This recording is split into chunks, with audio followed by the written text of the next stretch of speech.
लाभार्थी शेतकऱ्यांच्या खात्यात थेट आर्थिक मदत आता जमा होत आहे.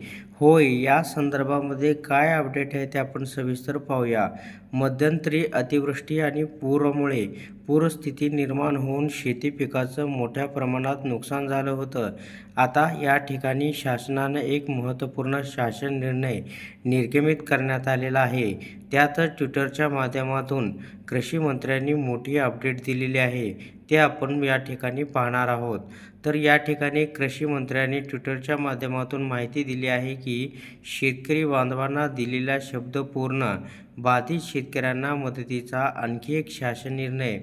तर राज्यातील विविध जिल्ह्यांमध्ये झालेल्या अतिवृष्टी व पूर परिस्थितीमुळे प्रभावित शेतकऱ्यांना दिलासा देण्यासाठी सरकारने हा मोठा निर्णय घेतला आहे.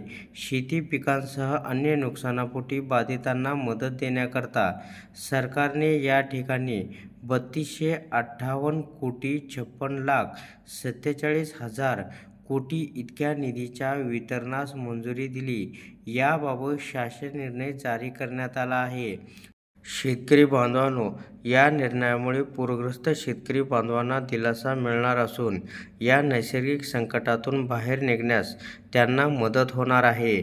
लाभार्थी शेतकऱ्यांच्या बँक खात्यात थेट आर्थिक मदतही जमा होत असल्याचं या ठिकाणी कृषी मंत्र्यांनी म्हटलेलं आहे.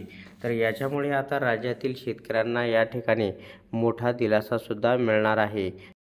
आता पाहावं लागणार आहे की शेतकऱ्यांच्या खात्यावरती किती रक्कम या ठिकाणी जमा होत आहे. तर अशा प्रकारे शेतकऱ्यांसाठी ही एक अत्यंत महत्त्वाची अपडेट होती. अशा प्रकारच्या महत्त्वपूर्ण अपडेट जाणून घेण्यासाठी आताच आपल्या टेक मराठी रघु यूट्यूब चॅनलला जास्तीत जास्त शेअर व सबस्क्राईब करा.